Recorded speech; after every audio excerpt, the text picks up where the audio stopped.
This week was an intense week, to put it mildly.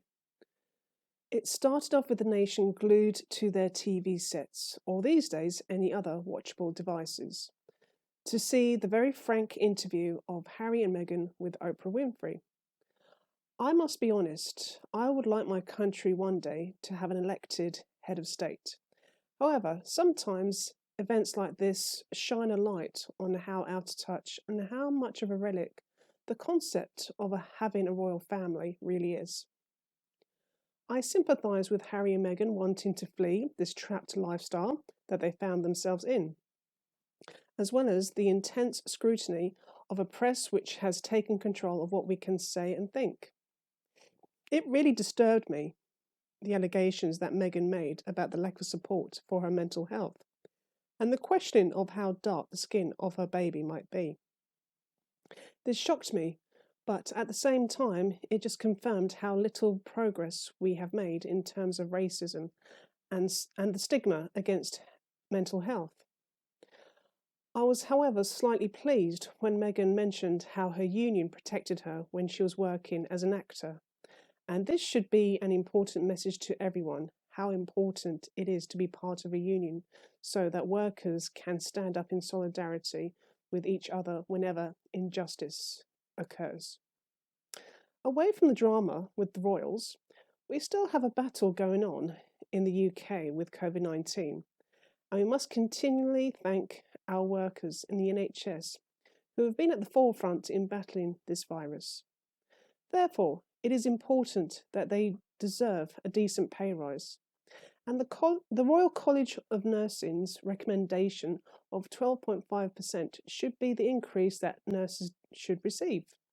Nothing less than that is scandalous. Both the Labour and Conservative parties should reward these hard-working and brave people properly, especially when this pandemic clearly will not be a one-off.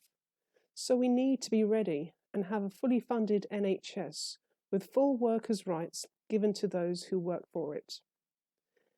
To round off this week, we had the tragic news of Sarah Everard's body which had been discovered. And the main suspect for her murder is a police officer.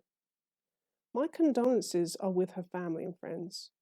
No one should be afraid of losing their lives whilst walking home at night, especially women. Myself as a woman should not be allowed to live in fear because of my gender. It is tiring, however, having to be warned about what to do and what not to do to live my life as a woman in society.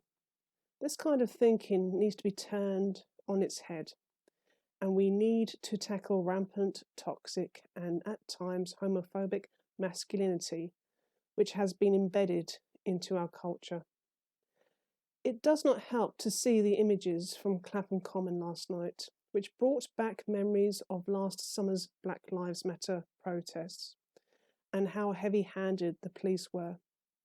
People should have the right to protest and their voices should be heard, whether we think it is right or wrong. Sometimes protest does work, if, in my opinion, it is backed by a movement.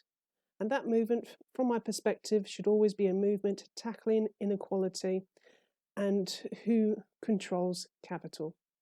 So for me, these protests should always look to the trade union and labour movement for inspiration.